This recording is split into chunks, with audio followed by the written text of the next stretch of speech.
नमस्कार। आज के हमारी कहानी है स्वार्थ के रिश्ते। आज मोहनलाल जी खुशी से फूले नहीं समा रहे थे। गर्व से उनका सीना चौड़ा हो गया था।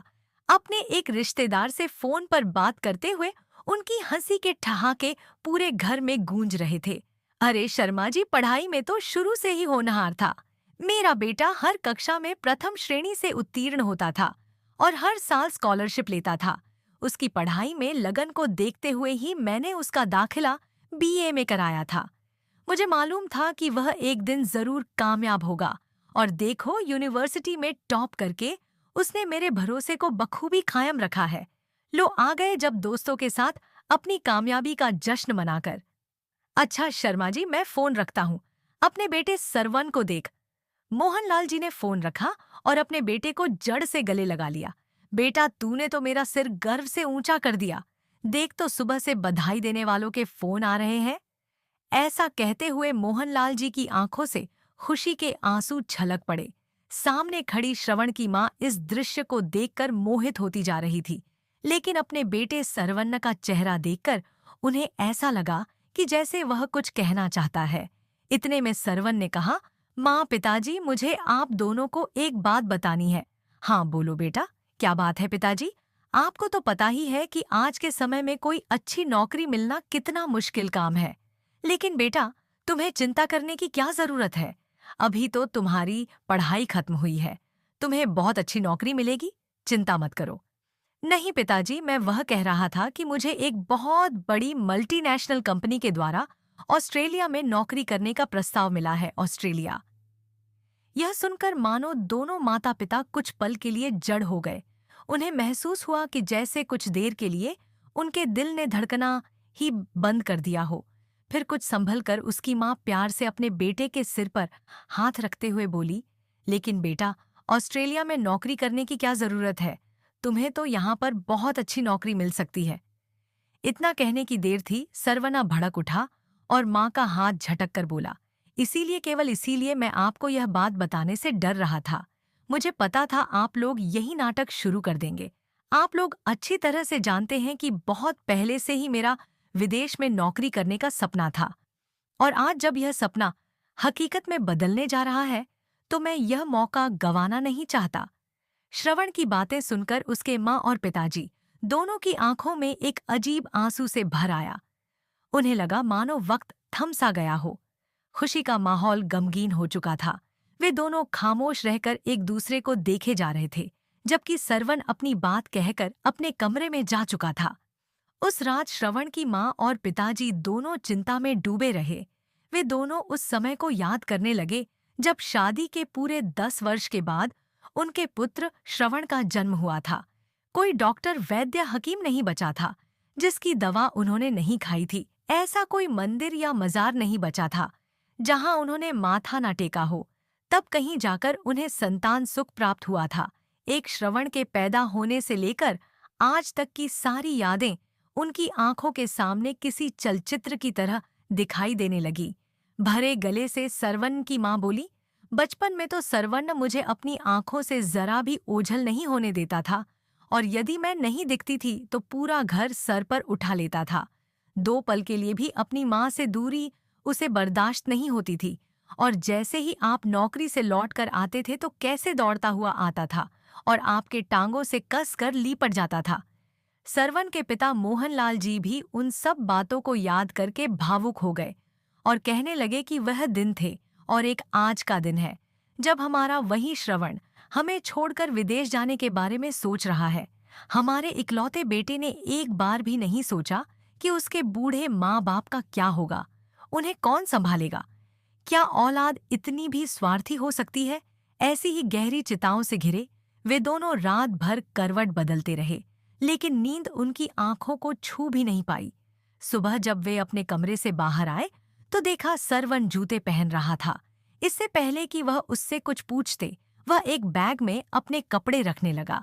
यह सब देखकर श्रवण की माँ ने रुद्र स्वर में पूछा, बेटा कहीं जाने की तैयारी है? तो सरवन बोला, हाँ माँ, मुझे पासपोर्ट बनवाने के लिए दिल्ली जाना होगा। मेरा दोस्त है ना नितिन, उसके पिताजी पासपोर्ट ऑफिस में ही काम करते हैं। मेरी उससे बात हो गई है। जब तक अपॉइंटमेंट लेटर आएगा तब तक मैं यहाँ काम निपटा लेता हूँ। इसी बहाने कुछ दिन में अपने दोस्त के साथ दिल्ली में भी घूम लूंगा। सरवण की बात सुनकर उसकी माँ उसके लिए चाय नाश्ता लेने के लिए रसोई घर में गई तो उसके पिताजी ने बड़े प्यार से उससे पूछा, बेटा एक बात तो बताओ, क्या विदेश जाना इतना जरूरी है? तो सरवण बोला, पिताजी इसमें हर्ज ही क्या है। जितना पैसा मुझे विदेश की नौकरी में मिलेगा उतना तो मैं यहाँ कभी नहीं कमा सकता। लेकिन बेटा, जिंदगी में पैसा ही तो सब कुछ नहीं होता। पिताजी फिर से बोले, तो? सरवण ने कहा, पिताजी मुझे समझ नहीं आ रहा कि मेरे विदेश जाने की बात सुनकर आप इतने नाखुश क्यों हो। अभी मोहनलाल जी कुछ खाने ही लगे थे, तभी सरवण ने स्पष्ट शब्दों में कह दिया, पिताजी मैं जिंदगी भर छोटे से घर में पड़ा नहीं रह सकता। आप क्या चाहते हैं, मैं अपने सपनों को आग लगा दूं और आपकी तरह ही छोटी मोटी नौकरी करके जीवन का बोझ ढोता रहूं? ऐसा हरगिज नहीं होगा। इतना कहकर वह अपना बैग उठाकर चल दिया और मोहनलाल जी अपने सुपुत्र की बातें सुनकर जैसे पत्थर बने रह गए। माँ उसे नाश्ते के लिए पुकारती रह गई, लेकिन वह नहीं रुका। कुछ घंटे का सफर तय करके जब सरवण दिल्ली पहुंचा तो उसका मित्र नितिन उसके इंतजार में वहां पहले से ही मौजूद था।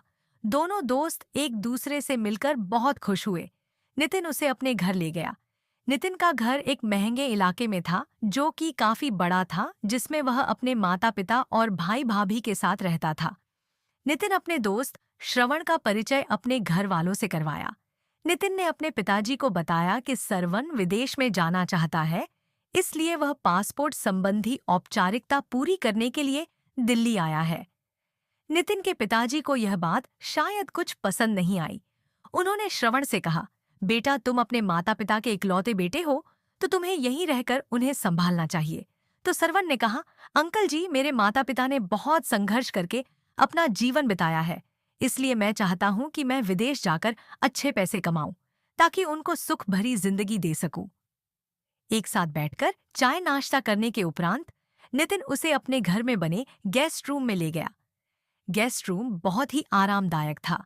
काफी देर तक दोनों मित्र बेड पर लेटे लेटे इधर उधर की बातें करते रहे और हंसी मजाक करते रहे। गेस्ट रूम के सामने एक कमरा बना हुआ था जहां से रह रहकर खांसने की आवाज आ रही थी। बात करते करते नितिन बीच बीच में उस कमरे में आ जा रहा था। जब नितिन कुछ काम से घर से बाहर गया तो सरवण ने उठकर कमरे में झांका तो देखा वहां एक बूढ़े दादाजी जोर जोर से खांस रहे थे। सरवण उनके पास गया और अपने हाथ से सहारा देते हुए उन्हें सीधा बिठाया। थोड़ी देर उनकी कमर पर हाथ फेरा और एक गिलास में पानी भरकर उन्हें दिया। उन्होंने कांपते हाथों से उस गिलास को पकड़ा, फिर 2-4 घूंघट पानी पीकर श्रवण को वापस दे दिया। अब तक उनकी खांसी भी बंद हो चुकी थी। सरवण ने गिलास रखकर अपने हाथ का सहारा देते हुए वापस बिस्तर पर लेट आया। जहां एक ओर वह राहत महसूस कर रहे थे तो दूसरी ओर सरवण को नजरों से देखे जा रहे थे। श्रवण उनकी नजरों में छिपे प्रसन्न को तुरंत समझ गया और बोला, जी मैं नितिन का दोस्त हूँ, आज ही दिल्ली आया हूँ। तो यह बात सुनकर बूढ़े दादाजी के चेहरे पर हल्की सी मुस्कान आ गई। उन्होंने उसे आशीर्वाद देने के लिए अपना हाथ उठाया और अपना हाथ उसके सिर पर रखा। श्रवण को उनकी हालत देखकर काफी अफसोस हो रहा था। थोड़ी देर तक सरवण उनके पास रखी कुर्सी पर बैठा रहा। थोड़ी देर में नितिन के पिताजी अंदर आए और सरवण का हाल चाल जानने लगे और दादाजी को दवाई देते हुए कहने लगे, आप कैसे हैं पिताजी? खांसी में कुछ आराम आया? तो बूढ़े दादाजी ने हाँ में सिर हिला दिया। अगले दिन श्रवण अपने दोस्त नितिन के साथ पासपोर्ट बनवाने संबंधित औपचारिकता पूरी करने के लिए निकला। दोपहर को दोनों ने रेस्टोरेंट में खाना खाया और फिर घर लौट रहे तो देखा कि नितिन का पूरा परिवार दादाजी के कमरे में मौजूद था। नितिन के माता पिता पास में रखी चारपाई पर बैठे थे। भाभी उन्हें फल काट कर खिला रही थी और भैया उनकी टांगें दबा रहे थे। घर पहुंचते ही नितिन भी उनका हालचाल जानने के लिए चला गया। अपने दोस्त के पूरे परिवार का प्रेम और अपनापन देखकर श्रवण बहुत प्रभावित हुआ। वह गर्व महसूस कर रहा था कि उसे इतने अच्छे लोगों के बीच रहने का सौभाग्य प्राप्त हुआ। साथ ही साथ वह यह देखकर हैरान था कि आजकल के परिवारों में भी इतनी एकता देखने को मिलती है। सरवण भी कुछ समय निकालकर बूढ़े दादा और उनके परिवार के पास बैठ जाया करता था और दादाजी की कुछ मदद कर दिया करता था, जैसे पानी पिलाना या उठकर बैठने में मदद करना। 2-3 दिन में ही श्रवण को भी बूढ़े दादा के साथ खासा लगाव हो गया था और दादाजी का चेहरा भी उसे देखकर खिल उठता था। अपने दोस्त के घर आए हुए श्रवण को आज 3 दिन हो चुके थे। आज सुबह जब सरवन सोकर उठा तो देखा कि बूढ़े दादाजी के कमरे में काफी लोग खड़े थे। सरवन तुरंत दौड़कर उनके कमरे में पहुंचा। वहां घर के सभी सदस्यों के साथ साथ वहां डॉक्टर साहब भी मौजूद थे। डॉक्टर साहब दादाजी की तबीयत की जांच कर रहे थे। दादाजी की तबीयत आज कुछ ज्यादा खराब थी। उन्हें सांस लेने में कठिनाई हो रही थी। वह रह रहकर कर रहे थे। पूछने पर पता चला कि उन्होंने कल शाम से खाना भी नहीं खाया है। परिवार के सभी लोग मायूस और शांत खड़े थे। दादाजी कुछ बोलने की हालत में नहीं थे, लेकिन उनकी आंखों में सबके लिए स्नेह साफ नजर आ रहा था। परंतु ऐसी हालत में भी गहरी लकीरों और झुर्रियों से भर उनके चेहरे पर संतुष्टि के भाव थे। इतने में नितिन के पिताजी उनके पास आकर बैठ गए और उन्हें कहने लगे, पिताजी अमित को फोन लगाओ। यह वाक्य सुनते ही दादाजी ने ऐसा ही नजरों से उनकी ओर देखा। उनकी आंखें पानी से भर आईं और उनके चेहरे के संतुष्टि के भाव कहीं गायब हो गए। वे लाचार होकर थोड़ी देर तक कमरे की छत को निहारते रहे और फिर बिना कुछ बोले अपनी गर्दन को नामे हिला दिया और फिर आंसुओं से भरी अपनी आंखें बंद की तो उनके आंसू निकलकर तकियों को भिगोने लगे। दिन भर घर सभी लोग उनकी सेवा में लगे थे, लेकिन श्रवण को रह रहकर मन में एक ही विचार आ रहा था कि आखिर यह अमित कौन है जिसका जिक्र नितिन के पिताजी कर रहे थे। यह प्रश्न उसे विचारों के दलदल में धकेल रहा था। अंकल किसके बारे में बात कर रहे थे और क्यों उनकी बात सुनकर दादाजी इतने भावुक हो गए थे कि उनको आंखों से अश्रुधारा बहने लगी। परंतु वे फिर भी उससे मिलना नहीं चाहते थे। उस समय तो किसी से यह बात पूछना सरवन ने उचित नहीं समझा। शाम को जब नितिन उससे मिला तो वह अपने आप को रोक न पाया और इस सवाल का जवाब नितिन से जानना चाहा तो नितिन ने उसे बताया कि अमित इन दादाजी का इकलौता बेटा है। यह सुनकर श्रवण भौंचक्का रह गया और फिर उसने बेचैनी और उत्सुकता भरे स्वर में पूछा, यदि वह इनका इकलौता बेटा है तो अंकल इनके क्या लगते हैं? फिर नितिन ने बताया कि हम लोगों का इनसे सिर्फ इंसानियत का ही रिश्ता है, लेकिन कुछ न कुछ होते हुए भी ये हमारे लिए बहुत कुछ है। वह मेरे पिताजी के अध्यापक हुआ करते थे, उस समय के सर्वश्रेष्ठ शिक्षक के रूप में प्रसिद्ध है। मेरे पिताजी का मानना है कि आज वह जो कुछ भी है केवल उनके कारण है। पढ़ाई की फीस भरने के लिए भी पैसे नहीं होते थे मेरे पिताजी के पास, लेकिन उन्होंने बिना 1 रुपये लिए भी उन्हें पढ़ाया और न केवल पढ़ाया बल्कि पढ़ने में उनकी रुचि भी जगाई। दोनों दोस्तों की बातें सुनकर नितिन के पिताजी भी कमरे में आ गए और श्रवण से कहने लगे, सरवन बेटा, यह दुनिया बहुत खराब है। यहाँ सब रिश्ते मतलब के ही रह चुके हैं। जब तक मतलब होता है इंसान की अहमियत होती है, जब मतलब खत्म तो सभी रिश्ते भी खत्म। हैरानी की बात तो ये है कि इन्हें इनके बेटे ने ही छोड़ दिया। वह औलाद जिस पाल पोस कर बड़ा करके कामयाब बनाने के लिए उन्होंने अपना सब कुछ न्यौछावर कर दिया और उसे इतना पढ़ाया कि वह अमेरिका में आज एक बहुत बड़ी कंपनी ने ऊंचे पद पर काम कर रहा है, लेकिन पीछे रह गए उसके बूढ़े माता पिता। उसने तो वहां जाकर अमेरिका की एक लड़की से शादी कर ली और वहीं घर बसाकर वहीं का हो गया। उसने मकान तो उसने पहले ही बेच दिया था और अपने माँ बाप को किराए के मकान में छोड़कर चला गया था। उसकी माँ यह सदमा ज्यादा दिन तक बर्दाश्त नहीं कर पाई। 3 वर्ष पहले उनका भी देहांत हो गया। उनके देहांत के बाद इन्होंने सोचा कि अब उनका बेटा उनके पास आ जाएगा और उन्हें अपने साथ लेकर जाएगा, लेकिन ऐसा कुछ नहीं हुआ। अपनी पत्नी के देहांत के बाद तो वह नितांत अकेले रह गए। बेटा, बहू, पोता पोती सब लोग अमेरिका में खुशी से अपना जीवन जी रही हैं, लेकिन और एक दिन मेरे पास पासपोर्ट ऑफिस में आकर मेरे पैरों में गिर गए और मुझसे विनती करने लगे कि मैं उनका पासपोर्ट बनवा दूं ताकि वह अपने बेटे के पास विदेश जा सके। अपने आदरणीय शिक्षक को अपने पैरों में देखकर मेरी जो हालत हुई थी मैं उसे बयान नहीं कर सकता। मैं उन्हें उठाकर अपने पास बैठाया, उन्हें चाय नाश्ता दिया और उनके बेटे को फोन लगाया। अमित ने फोन उठाया तो लेकिन यह कहकर टाल दिया कि कुछ समय बाद मैं पिताजी को ले जाऊंगा, और वह समय आज तक नहीं आया।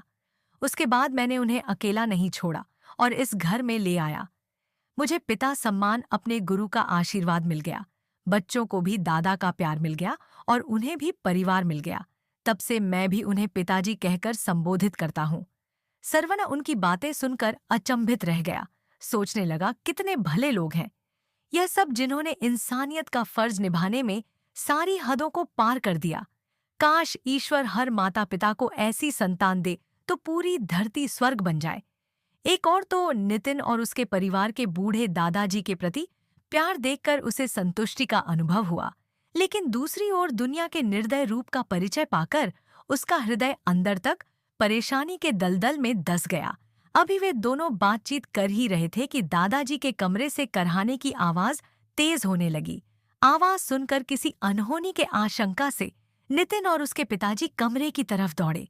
सरवना सुन रह गया, फिर अपने आप को संभालते हुए उठा और दादाजी के कमरे में गया। देखा तो दादाजी को सांस लेने में अत्यधिक तकलीफ हो रही थी। उनकी आंखें खुली की खुली थी और अंकल उनके हाथों को अपने हाथ में लिए सजल नेत्रों से उनकी ओर चिंतित भाव से देखे जा रहे थे। तब तक परिवार के बाकी सदस्य भी उनके कमरे में पहुंच चुके थे। भैया उनके पैरों को सहलाने लगे और आंटी उनके मुंह में गंगा जल की बूंद डालने लगी। वह चाहकर भी अपनी आंखें खोल नहीं पा रहे थे। उन्होंने बहुत मुश्किल से अपने दोनों हाथ जोड़कर कमरे में मौजूद सभी लोगों की तरफ लाचारी से देखा और अचानक उनके हाथ ढीले हो गए और गर्दन एक तरफ लुढ़क गई। अपने सभी शारीरिक और मानसिक दुखों से मुक्त होकर वे इस निर्दय दुनिया से हमेशा के लिए रुखसत हो गए। उनके शरीर को अंतिम विदाई देने की तैयारी की जाने लगी और पूरी साज सजावट के साथ उनके मृत शरीर को शमशान लेकर जाया गया। पूरा शमशान लोगों की भीड़ से खचाखच भरा हुआ था, लेकिन हैरानी की बात तो यह थी कि इस भीड़ में एक भी व्यक्ति ऐसा नहीं था जिससे उनका खून का रिश्ता हो। वह सभी लोग केवल और केवल इंसानियत के खातिर उन्हें अंतिम विदाई देने के लिए आए थे। और सबसे बड़ी विडंबना यह थी कि जिन लोगों से उनका यह रिश्ता था, उन्हें तो खबर भी नहीं थी कि आज उनका कोई अपना, जो उनसे जान से भी ज्यादा प्यार करता था, इस दुनिया से विदा हो गया है। लेकिन अगर खबर होती भी तो शायद कोई फर्क नहीं पड़ता उन्हें, क्योंकि अगर फर्क पड़ना ही होता तो क्या वह आज ऐसी स्थिति में संसार से जाते। नितिन और उसके पूरे परिवार के साथ आज श्रवण भी बुजुर्ग के भाग्य पर आंसू बहा रहा था। उसके दुख की कोई सीमा ही नहीं थी। दिल के किसी कोने में भी उसकी कोमल भावना अचानक से उसको पत्थर हो चुके दिल को फिर से पिघलाने लगी थी। शमशान के चिता पर लेटे बूढ़े दादा के चेहरे में उसे अपने पिता का चेहरा नजर आने लगा और वह चेहरा नजर आते ही वह फूट फूट कर रोने लगा। उसे एहसास हो गया था कि क्यों उसके माता पिता उसके विदेश जाने की बात सुनकर पत्थर की तरह जड़ हो गए थे। क्यों वे उसके सामने गिड़गिड़ा रहे थे और हाथ जोड़कर विदेश न जाने की फरियाद कर रहे थे। सारी विधियां पूरी हो चुकी थी और चिता को अग्नि देनी बाकी थी, और यह काम नितिन के पिताजी द्वारा किया गया। चीता की जलती हुई अग्नि में रह रहकर उसे अपना बचपन किसी फिल्म की तरह नजर आ रहा था।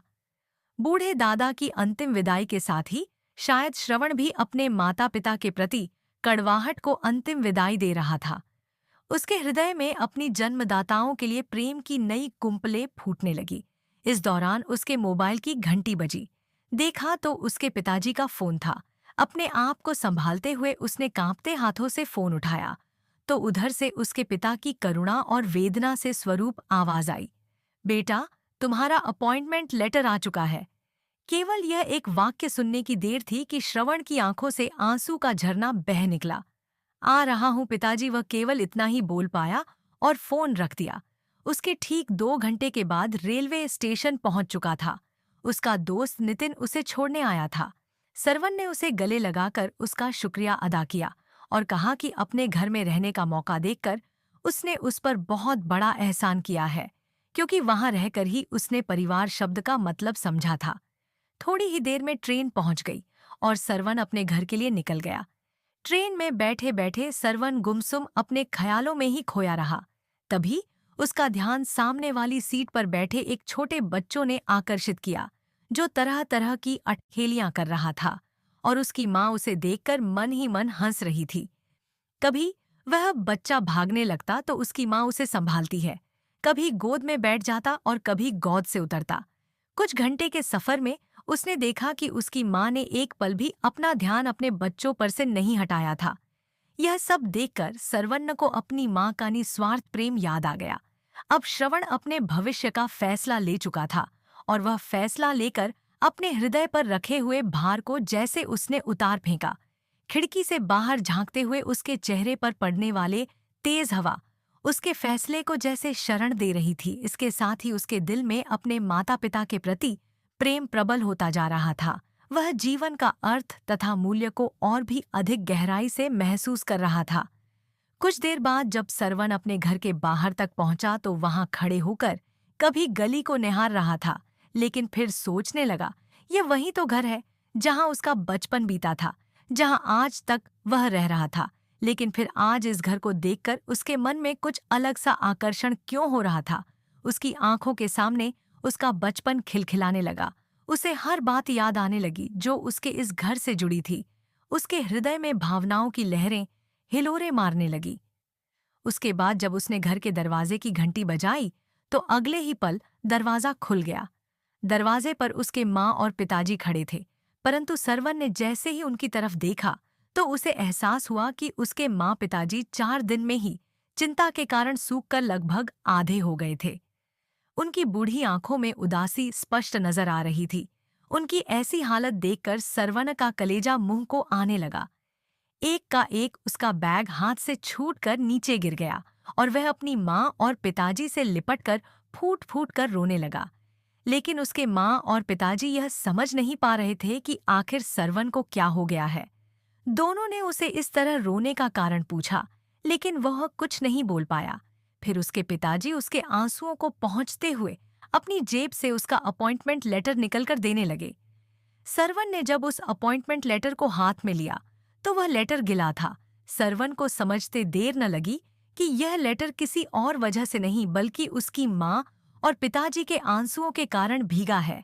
उसने तुरंत उस लेटर के टुकड़े टुकड़े कर दिए और फिर प्रेम और करुणा मिश्रित स्वर में बोला, माँ पिताजी मुझे माफ कर दीजिए। मैं भटक गया था और फिर उनके गले लग गया और आज इस घर में प्यार और खुशी के आंसुओं का सैलाब आ चुका था। यह परिवार आज सही मायने में परिवार बन चुका था और जमीन पर पड़े उस अपॉइंटमेंट लेटर के टुकड़े इस बात की गवाही दे रहे थे। आज पूरे घर में श्रवण का यह वाक्य गूंजता जा रहा था, मैं आपको छोड़कर कहीं नहीं जाऊंगा, मैं आपको छोड़कर कहीं नहीं जाऊंगा।